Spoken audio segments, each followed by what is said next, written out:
সবাইকে জানাই নতুন বছরের অনেক শুভেচ্ছা।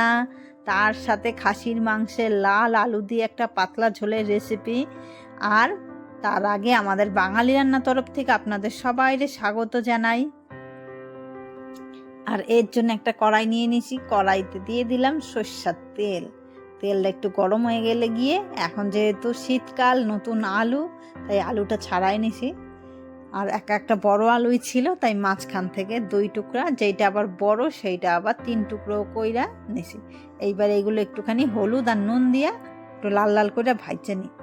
যাইকন তাইকন খাসির মাংসের আমরা যেহেতু বাঙালি, একটুখানি আলু না দিলে কিন্তু ভাল লাগে না, মনটা জুজ্জাইতে রয় না, তাই একটুখানি আলু দিতেই হবে, সে যেইভাবেই রান্না করি।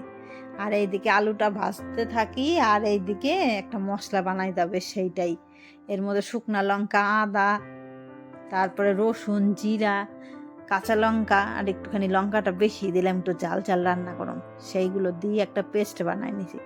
আর এইদিকে আলুটাও আমার ভাজা হয়ে গেছে, কড়াই থেকে নামাই নিতেছি।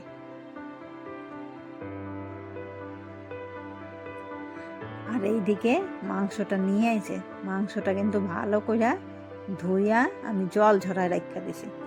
জল থাকলে কিন্তু হবে না। দেখেন কত সুন্দর টাটকা, পুরো একদম লাল লাল মাংসটা। এইবার এর মধ্যে দিয়ে দেবো এক এক করে সব মশলাগুলো। তার মধ্যে পেঁয়াজ দিছি, আমি পেঁয়াজ অল্পই দিছি, 4টা পেঁয়াজ দিছি, বড় বড় টুকরা করে দিলাম।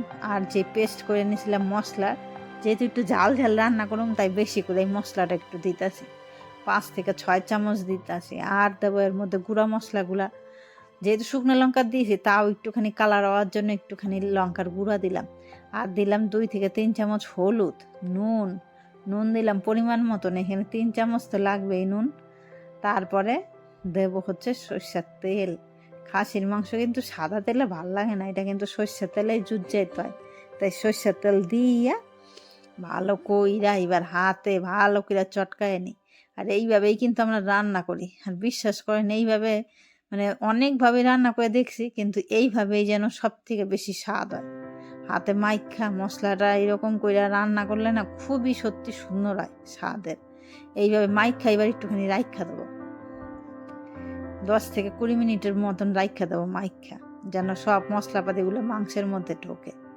আর এইদিকে যে কড়াইতে আলু ভাজা নিয়েছিলাম, সেই কড়াইয়ের মধ্যে জিরা ফোড়ন দিয়ে দিছি 1 চামচ। আর এইদিকে 20 মিনিট হয়েও গেছে আমার। এইবার ওই তেলের মধ্যে দিয়ে দেবো আমি মাংসটা।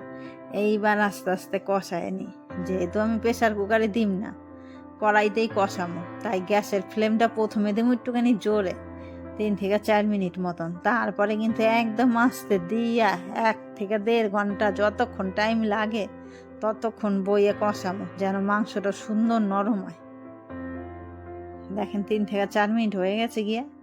এইবার মাংসটা সুন্দর একদম কষানো হয়ে যাইতেছে আস্তে আস্তে। এবার ঢাইকা দেবো, এইবার ঢাইকা মানে বারে বারে শুধু একটুখানি নাইড়া দেবো।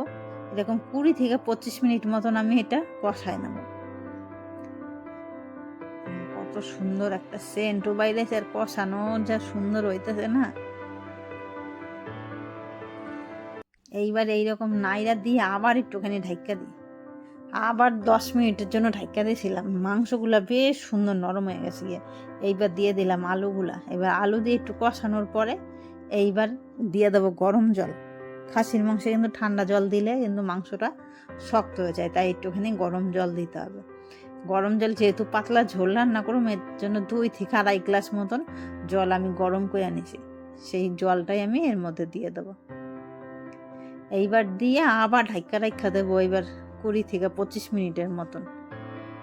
আর বিশ্বাস করেন, এত সুন্দর নরম হয়েছিল মাংসটা, আর খাইতেও এত সুন্দর স্বাদ। দেখেন 20 থেকে 25 মিনিট পরে সব কিছু সুন্দর একদম নরম হয়ে গেছে, আলুটাও সুন্দর গলে গেছে, আর মাংস তো সুন্দর নরম হয়েছে। আর যেহেতু পাতলা ঝোল রাখুন, তাই একটুখানি ঝোলটা বেশি রাখুন। আর শেষে একটুখানি গরম মশলা গুঁড়া আমি ঘরেই বানাইছিলাম, সেইটা একটু দিয়ে দেবো। এর স্বাদ যা অপূর্ব না। আর গরম গরম ভাতের সাথে তোর কথাই নাই।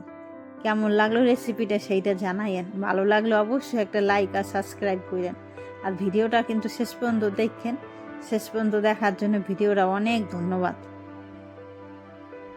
খাসির মাংস অনেক অনেক রকমভাবে খাইছেন, কিন্তু এইভাবে খাইয়ে দেখেন, হাতে মাইখা সব কিছু মশলা দিয়া, এর স্বাদটাই আলাদা হবে। যারা খাইছেন তারা জানেন। শেষে দেখেন ভাত বাইরা নিয়েছি, সাথে নিয়েছি একটা লেবু, গরম গরম ভাত, আর কোনো কিচ্ছুই লাগবে না, এইটা দিয়েই যথেষ্ট। আর তর সইতেছে না, টাটা বাই বাই। এবার আমি খাওয়া স্টার্ট করলাম। আবার কইতেছি, যদি ভিডিওটা ভালো লাগিয়ে থাকে তাহলে অবশ্যই একটা লাইক আর সাবস্ক্রাইব করেন। আর ভিডিওটা দেখার জন্য, সত্যি শেষ পর্যন্ত দেখার জন্য অনেক ধন্যবাদ।